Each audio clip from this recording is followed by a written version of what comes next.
자, 여러분, 요즘에 부동산 가격이 다시 뛴다, 이런 지역을 가만히 보시기 바랍니다. 어떤 지역이 뛴다고 기사에 납니까? 바로 그 지역에 분양하는 부동산이 많은 지역일수록 그 지역의 아파트 가격이 뛴다라는 뉴스가 많이 나옵니다. 여러분, 그런 지역에 또다시 영끌 하시겠습니까? 지금 우리나라의 부동산도 위험한데요, 중국의 부동산이 지금 폭락 위기에 놓여 있습니다. 중국의 부동산 개발업체 1위, 2위, 3위, 4위 이 모두가 디폴트, 채무 불이행 사태를 맞게 되고 있는데, 이게 현실화되면 전 세계가 흔들릴 정도로 경제가 어려워질 수 있습니다. 자, 지금 중국에서 부는 부동산 폭락 분위기, 우리나라도 자유롭지 않습니다. 지금 민간 부채가요, 여러분 놀라지 마시기 바랍니다. 4,833조에 달합니다. 우리나라의 1년 예산이 얼마입니까? 640조입니다. 640조의 슈퍼 예산이라고 했는데, 640조가 슈퍼다 할 정도로 큰 금액인데 4,833조의 민간 부채는 이걸 뭐라고, 어떤 단어로 설명을 해야 될지 모르겠습니다. 너무 많이 또 급격하게 부채가 늘었습니다. 기준금리가 3.5%로 동결로 가고는 있지만 주담대출 이자 상단이 7%에 이르렀죠. 최근에 다시 영끌로 아파트를 사는 사람들의 시름이 점점 깊어지고 있습니다. 기대했던 경기 회복마저 지연되면서 금융권에서 빚을 졌다가 갚지 못하고 채무조정, 신용회복을 신청한 사람이 급증하고 있습니다.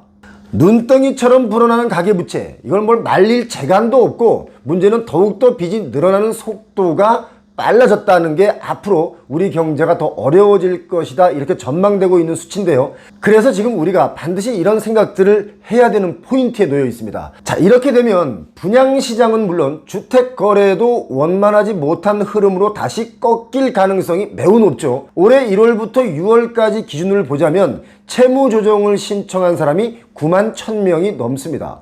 이게 작년에는요, 전체적으로 13만 8천 명 수준이었는데 올해는 상반기에만 채무조정 수요가 70% 정도 늘어난 겁니다.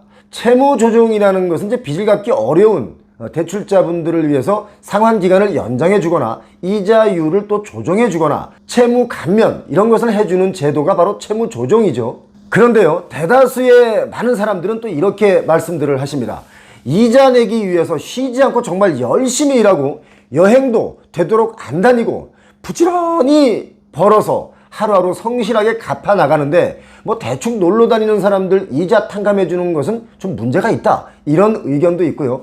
또 그와 반대로 그래도 다시 일어설 수 있도록 지원해 주는 것이 복지다, 이렇게 이야기하는 분들도 있습니다. 채무를 변제하는 데 걸리는 기간도 많이 늘어났습니다. 평균 변제 기간이 2020년에는 89개월이었습니다. 그리고 21년에는 91개월로 살짝 늘어났죠. 그리고 22년, 작년에는 94개월이었습니다. 그런데요, 올 상반기에만 100개월로 늘어났습니다. 엄청나게 늘어난 겁니다. 자, 여기서 또 한 가지 문제는 채무조정을 통해 꾸준히 빚을 갚는 사람들의 자금 사정이 아주 빠른 속도로 더 악화되고 있다, 이게 문제입니다. 성실 상환자를 대상으로 지원해주는 그 소액대출이 있는데요, 이게 4년 새에 2배 이상 급증했습니다. 소액대출자들도 급증했다는 거예요.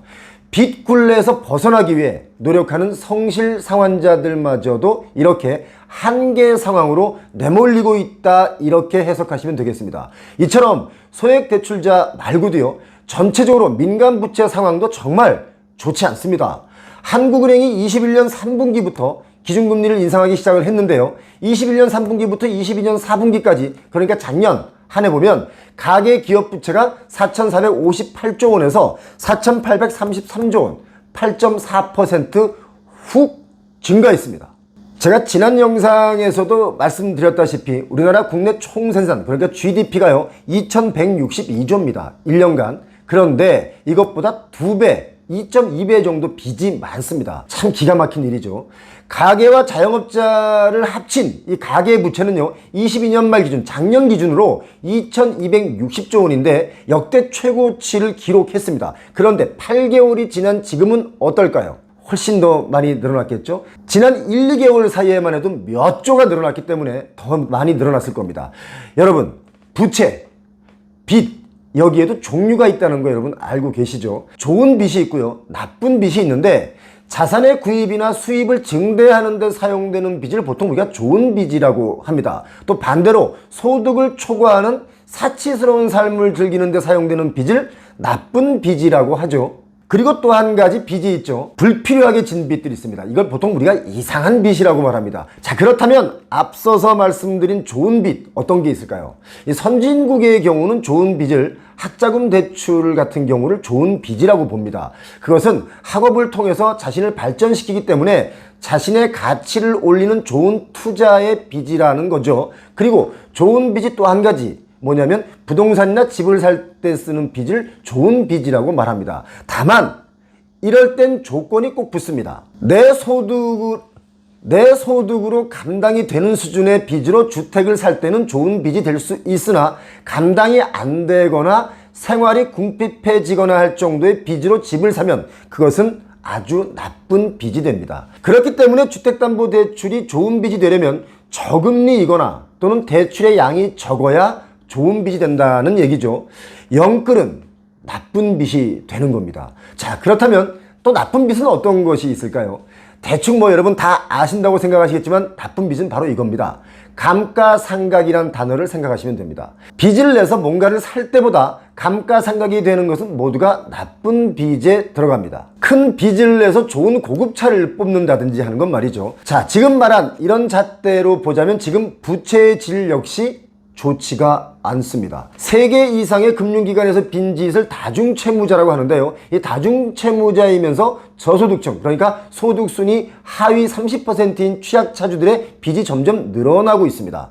빈익빈 부익부의 차이가 더 확연하게 늘고 있다는 것이 이게 정말 큰 문제입니다. 취약차주들의 빚을 탕감해주는 문제, 또 그것에 이의를 제기하는 분들도 아주 많습니다. 뭐 열심히 일해서 꼬박꼬박 빚 갚는 사람들을 졸지에 호구로 만들어버리는 일이다. 투기하고 사치 부리다가 망한 걸 왜 국민의 혈세로 막아주느냐. 오히려 열심히 일해서 빚 갚는 사람들한테 혜택을 더 줘야 맞는 게 아니냐. 이런 의견들도 있습니다. 자, 여러분, 요즘에 부동산 가격이 다시 뛴다. 이런 지역을 가만히 보시기 바랍니다. 어떤 지역이 뛴다고 기사에 납니까? 바로 그 지역에 분양하는 부동산이 많은 지역일수록 그 지역의 아파트 가격이 뛴다라는 뉴스가 많이 나옵니다. 그런 지역을 부동산 값이 뛴다고 뉴스에 흘리고 인터넷에 흘리고 또 그렇게 해서 많은 사람들이 혹하게 만들어서 분양을 성공하려는 여론을 호도해서 이익을 보르는 뉴스 기사일 뿐이다 이겁니다. 여러분, 그런 지역에 또다시 영끌 하시겠습니까? 인터넷 정수기 약정 끝났지? 그럼 한번 바꿔봐. 인터넷 TV는 최대 47만원, 그리고 정수기 하나만 해도 최대 30만원, 2개 다 바꾸면 최대 77만원까지 설치 당일날 지급해줘. 이것저것 아끼면 좋잖아. 이거 바꿀 때 믿을 수 있는 업체랑 바꿔. 국내 인터넷 가전 렌탈 가입자 수가 독보적으로 1위인 대리점이야. 아정당. 알뜰폰도 쓰던 번호 그대로 이용 가능하니까 365일 밤 10시까지 언제든 상담 가능한 아정당으로 전화해봐. 최대 77만원 아낄 수 있습니다. 여러분 한번 곰곰이 생각해 보시기 바랍니다. 이거 정말 중요한 문제인데요. 그토록 짓기만 하면 분양을 완판했던 오피스텔, 뭐 하이엔드 오피스텔 지금 어떻게 됐습니까? 또 그 많던 지식산업센터들 분양받아서 피를 붙여 팔려던 분들 지금 무피에 막 던지고 있는데요. 중요한 것은 사는 사람들이 사라졌다는 것입니다. 없습니다. 여러분, 서울 가산동 가보십시오. 지식산업센터의 메카라고 하는 이 가산동에도요, 마피 새로 짓는 지식산업센터들에서 마구 쏟아지고 있습니다. 지금 이런 상황이기 때문에 부동산 개발 회사들이 빌린 그 부동산 PF 이자를 또 연장해 주거나 이자를 유예해 주거나 하는 개발지들이 있죠. 그러니까 또 많은 사람들은 이렇게 말씀들 하십니다.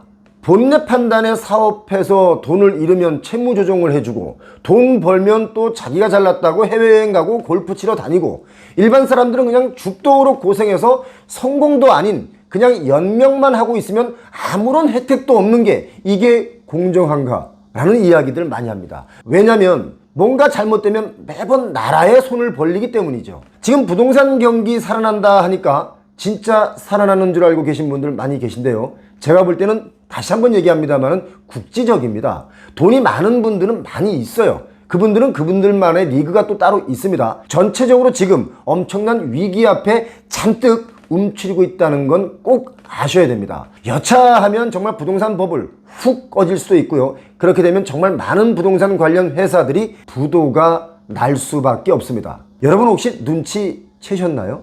요즘 경제 뉴스에서 온통 어려운 이야기만 흘러나온다는 거, 눈치 빠르신 분들은 아마 이미 다 챘을 겁니다. 지금 한 푼이라도 빚을 줄이고 저축할 때라고 보입니다. 투자는 당연히 그 다음 수순입니다.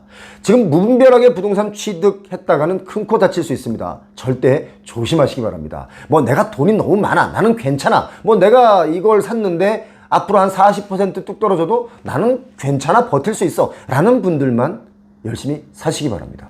요즘 정말 심각한 수준인데, 심각하다고 이야기하면 또 막 뭐라고 합니다. 자, 표용호TV 구독자님들, 이런 리스크 관리 잘 하셔서 꼭 부자 되시길 바랍니다. 그리고 표용호TV를 구독하지 않는 분들은 오늘 여기까지 하겠습니다. 고맙습니다.